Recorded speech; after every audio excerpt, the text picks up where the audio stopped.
우리는 이 시대를 살아갈 때에 이 세상 속에서 수많은 사람들의 시선을 의식하며 살아갑니다. 어느 자리에 서 있든지 간에 다른 사람들에게 내 모습이 어떻게 보여질까를 생각하며 살아가는 것이죠. 말 한마디나 행동 하나하나에도 타인의 평가가 따라오기 때문입니다. 그래서 누군가 나를 오해하거나 나를 부끄럽게 여기면 우리는 쉽게 위축이 되고 때로는 우리 스스로를 남들에게서 감추려고 하기도 합니다. 믿음도 마찬가지죠. 우리가 신앙 속에서 신앙을 따라 살아가려고 할 때에 가끔은 그 길이 세상 속에서 조롱의 대상이 되기도 합니다. 세상의 관점에서 보면 어리석고 무능한 사람처럼 보이기도 하는 것이죠. 그래서 우리가 믿음으로 산다라고 고백하는 것이 때로는 무책임함, 회피처럼 들리기도 하고 기도로 이긴다라는 말이 현실감 없는 말처럼 여겨지기도 합니다. 세상은 그래서 자꾸 우리에게 조언 아닌 조언을 건넵니다. 좀 더 현명하게 움직여라. 이익을 따라 움직여라. 믿음도 좋지만 적당히 하는 게 좋다. 그럴 때 우리는 그러한 말들 앞에서 어떠한 생각을 갖게 됩니다. 과연 믿음대로 사는 것이 옳은 것일까 하는 생각을 갖게 되는 것이죠. 그렇다면 우리는 하나님의 사람으로 살아갈 때에 어떠한 모습을 가져야 하는 걸까요? 오늘 본문에서 바울 사도는 이렇게 고백합니다. 우리는 세계 곧 천사와 사람들에게 구경거리가 되었노라. 여기서 구경거리로 번역된 헬라어는 극장이나 무대라는 뜻을 갖고 있습니다. 마치 온 세상의 눈앞에서 한편의 연극처럼 그리스도인의 삶이 펼쳐지고 있다는 것이죠. 바울은 자신의 동역자들이 세상의 중심이 아니라 조롱당하고 있는 무대의 끝자락에 서 있는 사람들이라고 고백하는 것입니다. 세상의 시선에서 보면 그 사람들, 무대 위에 있는 사람들은 비천하고 무력하고 실패한 인생처럼 보입니다. 하지만 바로 그 자리에서 하나님께서는 복음의 영광을 드러낸다고 바울 사도는 고백하고 있죠. 우리의 약함과 고난 속에서 그리스도의 십자가의 부활의 능력이 나타난다고 고백합니다. 그리고 바울 사도는 이어서 이렇게 말합니다. 우리는 그리스도 때문에 어리석으나 너희는 그리스도 안에서 지혜롭고 우리는 약하나 너희는 강하고 너희는 존귀하나 우리는 비천하여. 이 말은 당시 고린도 교회 성도들이 자신들 스스로가 지혜롭고 강하다고 또 존귀하다고 여기는 태도를 가지고 있었는데 그 사실에 대해서 비꼬는 말이라고 할 수 있습니다. 바울은 교회 안에 스며든 세속적인 성공주의를 꿰뚫어 보았던 것입니다.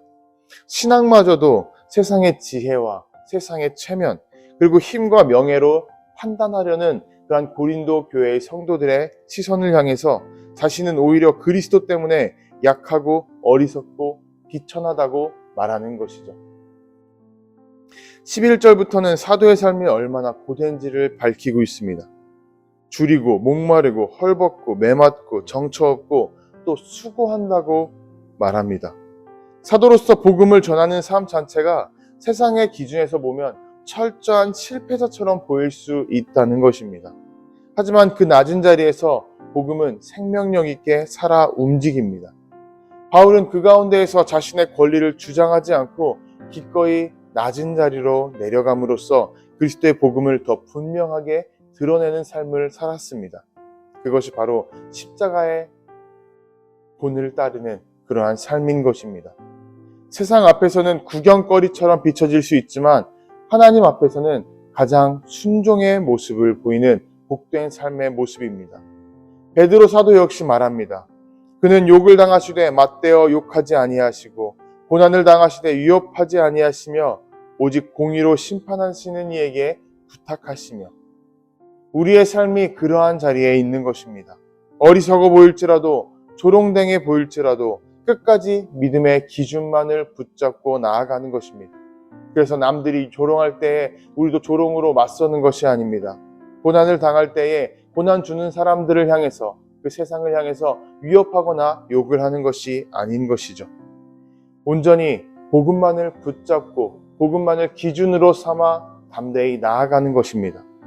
바울은 디모데후서에서 무릇 그리스도 예수 안에서 경건하게 살고자 하는 사람은 핍박을 받을 것이라고 고백합니다. 그 핍박은 우리의 실패가 아니라 오히려 복음을 향한 정직한 걸음이 됩니다. 고난은 그리스도인의 어떠한 마이너스의 요소가 아니라 오히려 복음의 강력한 증거가 된다는 것이죠. 세상은 우리를 비웃을 수 있습니다. 하지만 하나님은 그 자리를 복된 자리로 여긴다고 말씀하십니다. 세상의 관객 속에서도 결코 우리를 외면하지 않으십니다. 세상의 조롱 속에서도 우리를 외면하거나 또 홀로 내버려 두지 않으십니다.